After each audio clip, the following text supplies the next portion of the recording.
Welcome to CyberCEO, wherein we talk about how our cyberbackers helped our cyber CEOs take their businesses to the next level.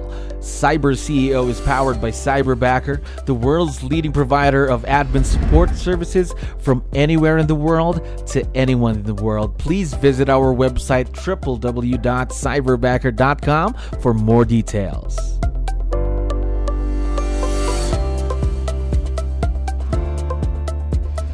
All right, another awesome day here at Cyberbacker. My name is Jello. We're back with another episode of CyberCEO. And of course, we have very special guests on the show right now. Dawnelle, Ashley, Brittney, how are you ladies doing today? Great. Good. Doing great. All right, then. Now, we are very excited to get this interview with you, ladies. So, to start things off, just to let you know, we have a lot of listeners who are also business owners, just like all of you. So, we need your help here. Can you introduce yourself to our audience, maybe starting off with what are your roles in the business? Okay, well, my name is Dawnelle Lanners. I am the team owner or co-owner of 𝗙𝗙𝗹𝗶𝗹 Home Connection. And I'm Ashley 𝗙𝗙𝗃. I'm Dawnelle's business partner. And I'm Brittney Fien, and I am the transaction coordinator for the team. All right. So how long have you ladies been in the business, in the real estate business? Dawnelle and I have both been in the business for about 5 years. We've been running our team for about a little over 2 years now. And I've been in the real estate business for probably about 15 years total, doing all different types of roles. Wow. So between the three of you, a lot of experience in the real estate business, right? Yes. All right. Now, how did you know about Cyberbacker? Did you see us on social media? Did someone refer you to us? Or how did you know about Cyberbacker? Somebody referred us to you. All right. So yeah, we've heard a lot of good feedback prior to using you guys. So we just looked into it a little bit more and decided to use you as well. All right. Now, before you partnered with your own Cyberbacker, did you ever have experience working with other remote team members? Yes, I worked on a different team. I was a part of a different team, and we had a virtual assistant who was pretty amazing. So that's why I brought it up to the team to see if we could possibly bring one on. All right. So you're the only one who has experience then, is that right? How about the other? Yeah, this is my first experience with any virtual assistants. Gotcha, gotcha. So, Cyberbacker, how's the experience going so far, working or being partnered with your own Cyberbacker then? It's going great for me because it takes a lot off of my plate. Just giving a lot of tasks to Jamel is huge for me in my role. The task that I'm getting is obviously from them, so it's kind of a trickle-down effect of all of us having less to do. So it's great for me. You can say it's leverage. So. Yeah. Yes, virtual leverage. Now, talking about that, did you ever believe in that idea before you got partnered with Cyberbacker? Virtual leverage.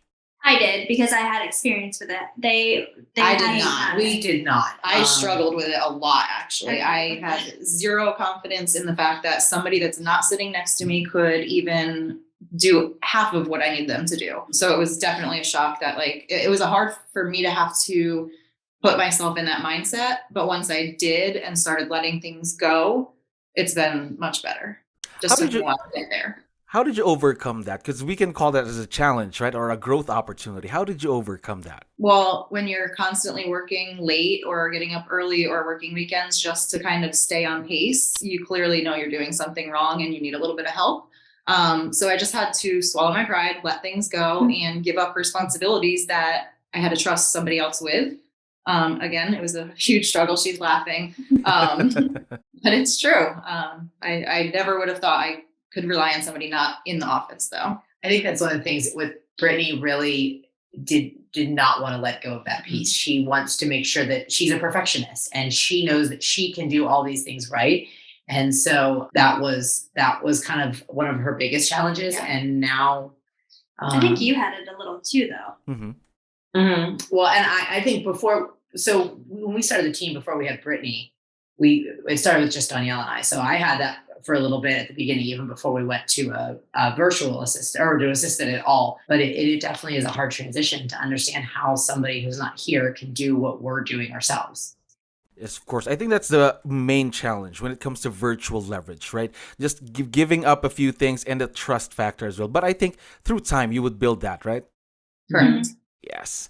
Now, I want to know, what was the turning point when you realized that you really needed help with everything that's been happening every day with work, the tasks, things like that? when my notebooks were just jotted down things here and there and just remember this and do that. And, just things popping in my head. Like I'd wake up in the middle of the night and be like, oh my gosh, should I send that email or something, So when you start seeing it affect like your overall life, not just your time, like while you're at the office, then you need to kind of reevaluate and figure out, how can I not be like this anymore? What leverage can I have? Of course. So that is, again, the advantage of virtual leverage. Someone to be able to help you guys out, of course, so you can focus on building on the business, right? Now, Right. I want to know more about your Cyberbacker. Can you tell me something about personality, let's say, or the things that she does every day on a daily basis, the tasks, things like that? So 𝗙𝗹𝗯, we have her just focusing strictly on transaction management and backing me up. She's not doing any other, executive assistant type roles or anything like that. She is very eager. Like she asks questions. Every morning it's very, good morning, Brittney. What have we got going on today? If she hasn't heard something from me or in an hour or something, she'll check in and, hey, is there anything else? I just got done with this task. What is next? Or if I'm assigning her tasks and she doesn't fully understand like what steps to take, she will ask. I've learned that you need to be very specific in instructions, very detailed in instructions with the Cyberbacker. And once they have that, they can just whirlwind right through it. So really, communication is very important then, right? Because Very much. imagine working with someone thousands of miles away. It's kind of hard for a lot of people. Yeah. Yeah, we do a lot of, Zooms and Google Chats and Hangouts and things like that whenever things come up, or if there's like a new contract or something, I'll hop on a call with her and make sure she fully understands where we're at, or if there's something different about this transaction that she needs to be aware of. But she asks a lot of questions and she's very eager to learn. All right, that's most important. Again, being eager to grow. Very Yeah. important. Now, of course, 𝗙𝗯𝗆's growth is not going to stop. She's going to continue growing, of course.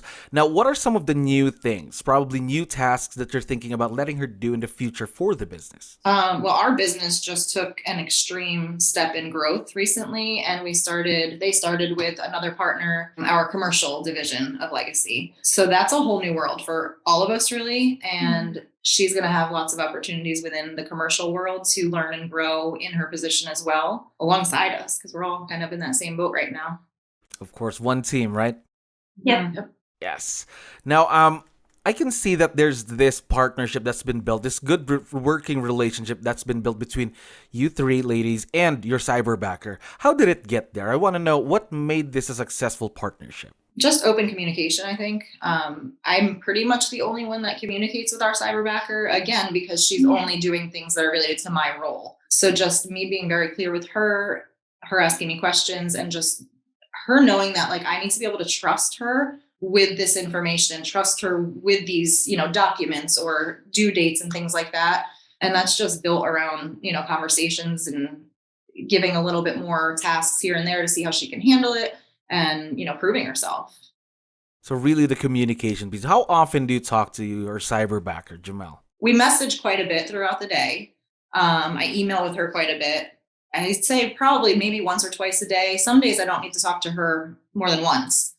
She has everything that she needs to go. And then we just kind of message back and forth if something else comes up. Yeah, most of it is through instant message.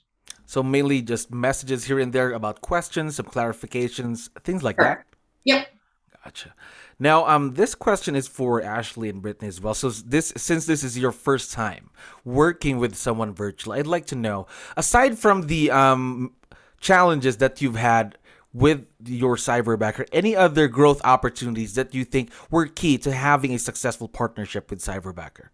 I think the biggest thing it's been an opportunity for us as a team to grow with having a Cyberbacker is we had reached a point, as Brittney mentioned, we just moved into also doing commercial real estate. And so as the team grows, in order for the team we needed more people. We needed more bodies doing the amount of the volume that we were going to be bringing on, and the different types of workloads we would have. And having a Cyberbacker is just such an opportunity for the team to maintain its profitability as well as we grow, because we don't need to have another person in-house. And she can literally do everything that somebody in-house could do without having to bring on the cost of another person in-house. And that in turn also like giving her that that set of tasks behind the scenes gives me the opportunity to grow our business relationships with our clients so that they want to keep coming back to us, and they love us and they trust us and they know that we're still here for them, and all of those things, where that would be a struggle prior to not having that extra time to do those things. Yes, again, the customer experience, right? Yeah. Yes.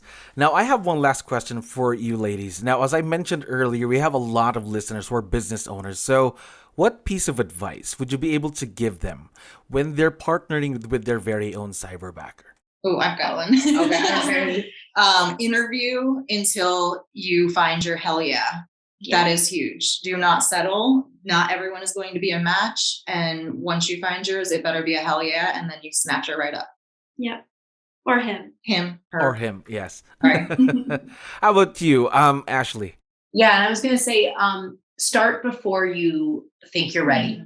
I think that was one of the biggest things that Dawnelle and I learned with leverage, and this leverage in general, but there's absolutely no reason this doesn't apply to a virtual assistant. When you don't wait until you are at a point where you can't keep up with your work to bring on this person, look at your business, know your goals, know where you're going, and be realistic with yourself about what it's going to take to get there, and go and find that virtual assistant, find somebody great before you quite need them, so that as your business grows into that place of needing that person, they're ready to go. And it keeps you from doing that roller coaster that real estate can be, and keeps your business going in an upward direction as opposed to, kind of that up and back. I think people are afraid of the investment of an assistant, and they don't think that they're ready for the investment. But realistically, once you get somebody helping you, you can make a lot more money and do a lot more transactions if you have somebody actually helping you leverage things that are your 80%. And in Keller Williams, we always talk about doing your 20% and have somebody do your 80%, right?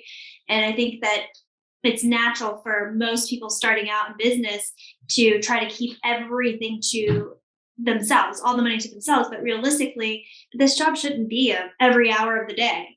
It really should be going on contracts and still having a life. And if you have leverage, you can do that and still make a lot of money. I like what you talked about there. This is an investment, not an expense, because again, you have to work on it to grow it for it to be able to be, again, a good investment for the business. Now, ladies, I forgot to tell you that Dawnelle is listening to us right now. Would you want to give a quick shout out or any message you'd like to give out on the show? Thank you, Dawnelle. We're very, very appreciative that you made time for the interview. I hope we could do this again next time. Awesome. Thank you so much. Thank you for listening to our daily dose of CyberCEO. Stay tuned to know more about how Cyberbacker creates a difference in this digital time and age. You can visit our website www.cyberbacker.com and follow our social media pages on Facebook, Instagram, LinkedIn, YouTube, and Spotify.